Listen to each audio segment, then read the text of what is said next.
All right, good morning guys. This is just a few week update on what's going on in the squash beds, the no-till side, and then also the one-time disturbance tilled side. And then we're just gonna run back into the back garden and show you where the rye has been growing, where the eggplant's been growing, where the cover crop of rye was. Some pretty interesting stuff going on back there. So, but first off, I gotta thank Rick. Rick, you're a legend. Just awesome guy, awesome channel. He sent me another shirt. I don't feel like I'm worthy of wearing that thing yet, but it is an awesome shirt. So anyways, without further ado, let's get it going on what's happening back here. Okay, so we planted this a few weeks ago, and as you can see, we got some really kind of nice even growth on this side.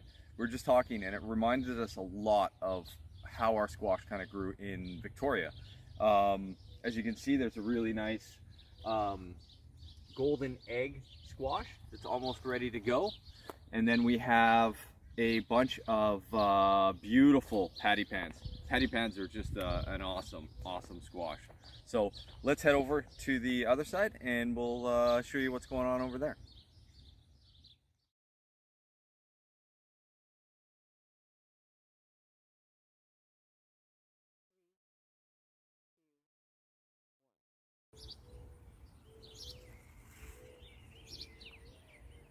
Okay, as you can see, there's a slight difference in growth.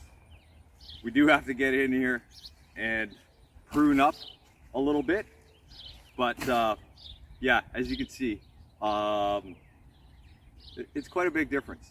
Now, for all you guys that are wondering, yes, we are tracking the weights between the no-dig side and the one-time disturbance side. Needless to say, there is a bit of a difference. But we'll hold that back until later in the year. One thing I'm really interested in is to see if this gets diseased earlier, like powdery mildew.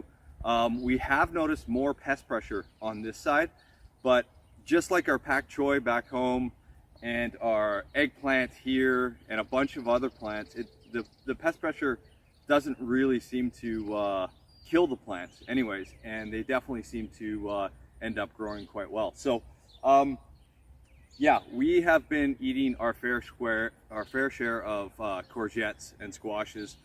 We do have a bunch of melons already on this side as well, which is really exciting. And yeah, pretty stoked about how things are going on both sides of the garden. So just a really interesting quick update. Okay, we're just in the back garden here. This is where we planted our eggplants and peppers. On the left is where we had our cover crop of rye, and this was just basically nothing over the winter.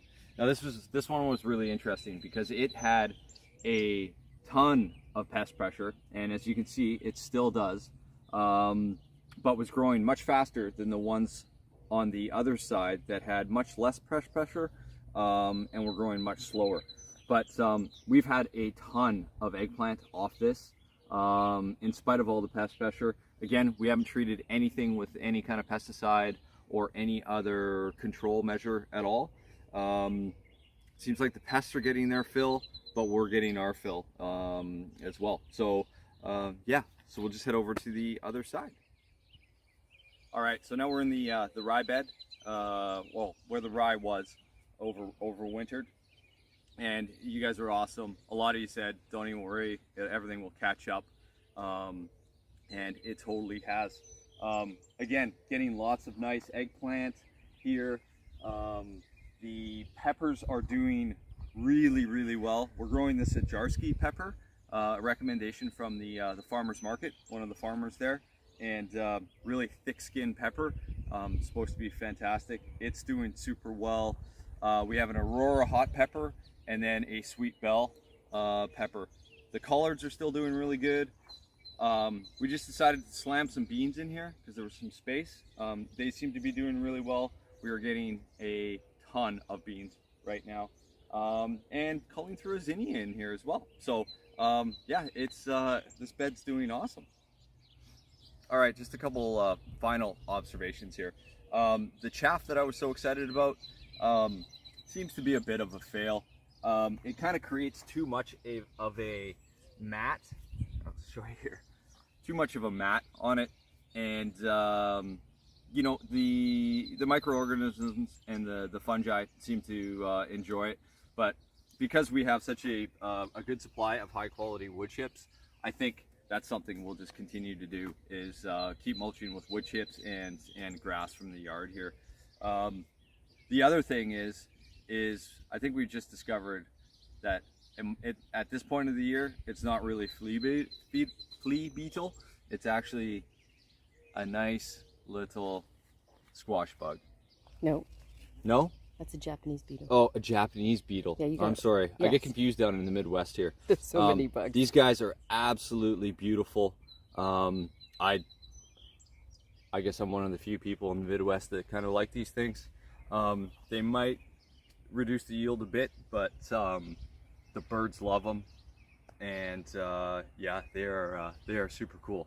Now, if they were destroying all our crops, I might have a different view on it, but everything seems to be doing really well, and yeah, awesome. All right, thanks a million, guys, for watching. We are having a blast down here.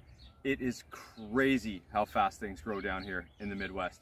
It's just awesome. The pests are out of control, but it doesn't seem to matter. Things just tend to outgrow them, and the birds are loving it. So yeah, if you haven't done patty pans before, these are the size that we like. We had a delicious frittata this morning for breakfast. We're doing a lot of things with squashes right now, giving a ton away too. And then yeah, some cucumbers, some onions, and just one of the fun things about squashes that you don't stay on top of down here in the Midwest. This happened in the last 2 days.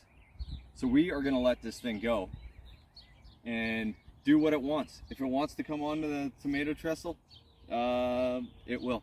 And yeah, just awesome. So yeah, thanks again for all your comments. We really do appreciate them. And Rick, I know this is an extra large, but it's still a little bit small on me. So yeah, maybe next time. All right. Stay awesome, guys. Awesome, eh? Yeah, that's super cool. So we're gonna tell them that this is a medium. And we did a little, yeah.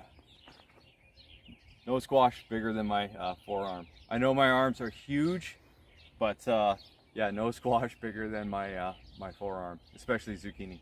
All right, let's go.